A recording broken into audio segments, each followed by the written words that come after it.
So, you've got a few extra pounds on you, or kilos, or stone, or whatever they call it on your part of the planet. That's totally fine. And if you're not happy with it, you can most likely get rid of a bit of fat if you want to. But make no mistake, losing fat and losing weight are not the same thing. They are as different as black holes and your sister's wig.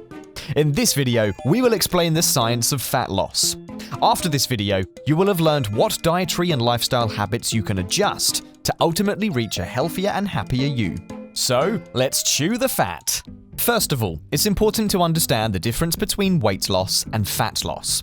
Body weight measures your total mass, fat, water, bone, muscles, and organs. And your soul too. Why not? Body fat just isolates the amount of adipose tissue and the visceral fat found around the vital organs in your belly. It's important to understand this distinction because body fat is the most accurate indicator of well-being and predictor of disease, whereas body weight and health are not always negatively correlated, meaning you can weigh more than average but be healthier than average too. So this means that you don't have to throw your scale out of the bathroom window every morning anymore, because that little mechanical artifact, friend, just measures your body weight, not your body fat.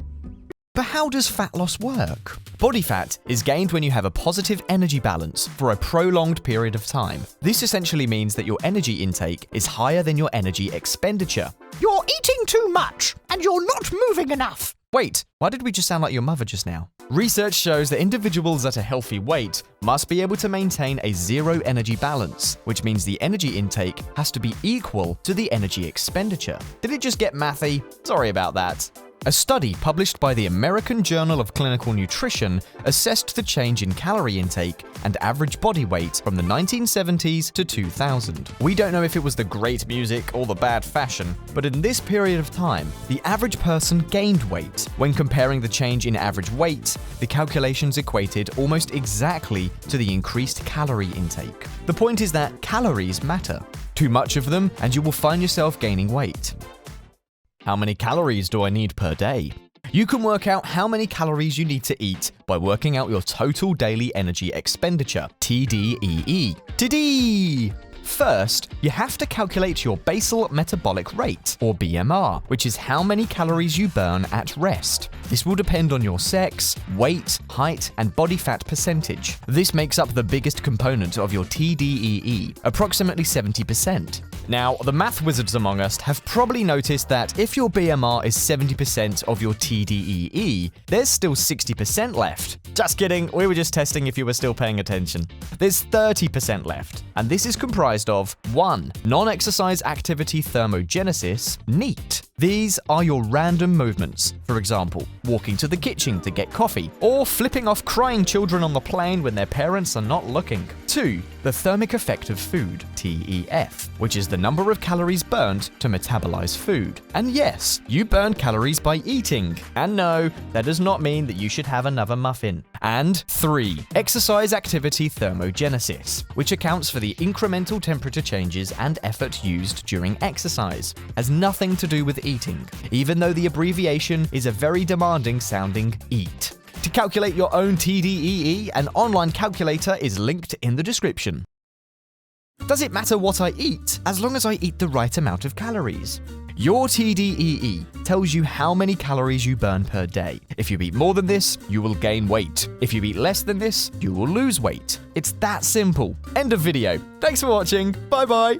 Well, no, it's not that simple. Not necessarily. For example, research shows that if you choose to eat 2,000 calories worth of junk food, you will metabolize this completely differently than 2,000 calories of nutrient-dense food, like whole foods. It's all about that B word.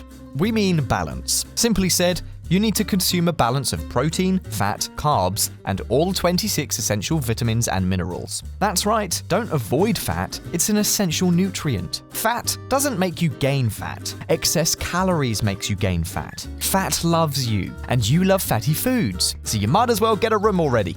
A study published by the American Journal of Clinical Nutrition found that in a clinical trial of overfeeding, participants were able to regulate energy balance better when they were active and consuming healthy foods.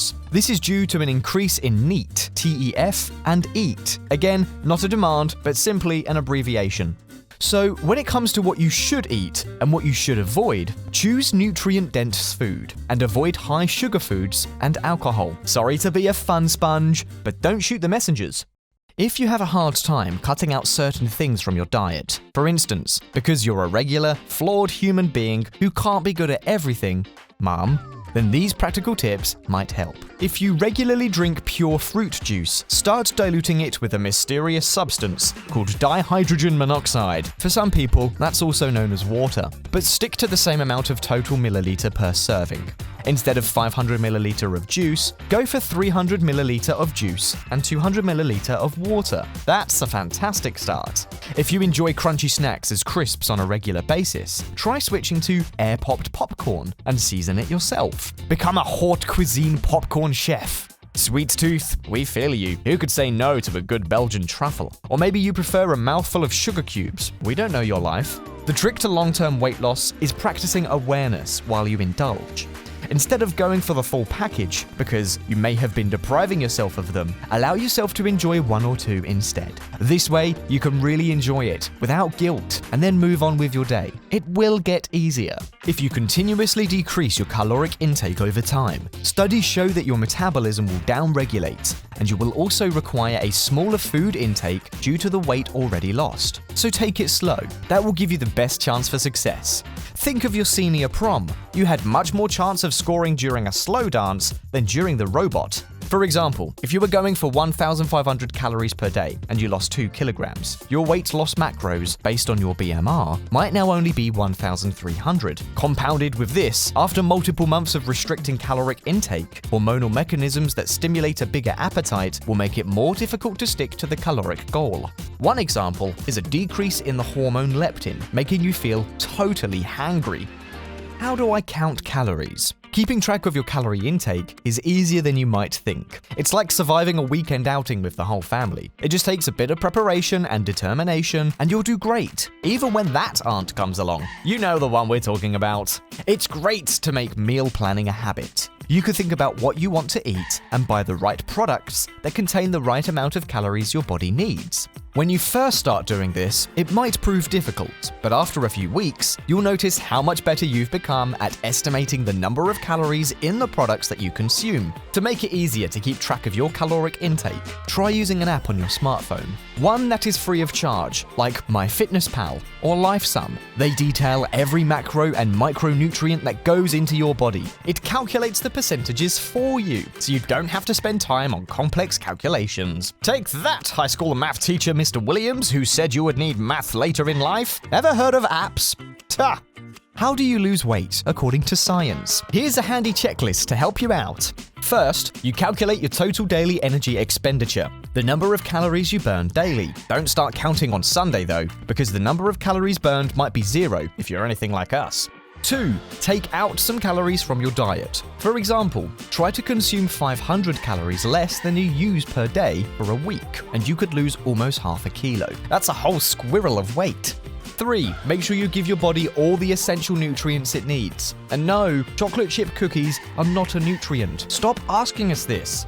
4. Start your weight loss journey by setting clear goals and build it into your daily routine. You want to change your lifestyle and find something that works for you. The inspirational quotes on Instagram were right. You are unique. 5. Stay as fit as a fiddle during the process. Fiddles are known to get enough sleep, calm their minds, and drink enough healthy liquids. 6. It takes time, so be realistic when you set your goals. You will not be done next Tuesday. 7. Start tracking what you eat to make sure you don't exceed your caloric target. The FBI is already tracking everything you do, so why not do it yourself too? 8. Prevent empty calories. For example, skip any sugary sodas and stop taking those secret little sips of olive oil during cooking. 9. Give your body the time to adjust and stick with it. It needs to get used to it. It will all feel very normal soon. 10. Focus on the right balance of nutrients and start increasing your activity and keep adjusting your caloric targets as you start to lose weight. Your body is like a fleshy, lumpy houseplant, and you just have to learn how much nutrients it needs for it to feel its best. If you are currently embarking on a weight loss journey, remember that weight loss is not linear. Progress seldom is. You may plateau. On the one hand, as already mentioned, due to metabolic adaptations while you lose weight. On the other hand, it may be because of water retention. We are saying this now so you don't get too frustrated down the road if this occurs at all. Your body may retain water for several reasons, of which two are the most dominant. One, hormonal, well, actually menstrual, changes. It's that 1 to 2 kilograms bloat out of absolutely nowhere that often shows on the scales for some people, without warning or anything. Rude. 2. The other one is exercise related. If you are training really hard, like lifting weights or following certain high-intensity exercise protocols, your muscle mass will retain water due to regeneration. Both of these situations pass. So either don't get on the scale while menstruating or exercising intensively, or take looking at the scale lightly. Like we said before, no need to toss your scale out of the bathroom window every morning, unless you throw it out because you think it's a good exercise to fetch it again. You'll get to where you want to be. Just be patient and kind to your body, and stay hydrated. Drinking enough water will actually help reduce unwanted water weight, since this downregulates the hormone ADH. ADH keeps an eye on water balance, and too much ADH actually causes water retention. Bonus tip: measuring spoons. Measuring spoons make your serving sizes as exact as possible. This way, you will really know if you're putting exactly a tablespoon of olive oil in your meal, or exactly a quarter cup of cheese on your pasta, or exactly a kilo of chocolate candy in your mouth at the movie theater. Try not to do that last part though. If you're struggling with weight loss and want to make it even easier, you can try our assortment of meals. From shakes, to drinks, to bars, or instant hot meals, we got you covered. Every meal measures the exact nutrients your body needs in exact amounts, so calorie tracking is as easy as pie, without the excessive sugar load of pie. We offer plenty shakes, plenty drinks, plenty bars, and plenty pots, made from real, plant-based ingredients. 100% nutrition with 0% effort. Our website is linked in the description. We hope this helps with your calorie tracking, and we hope this video will significantly decrease the number of scales that we usually see flying from windows.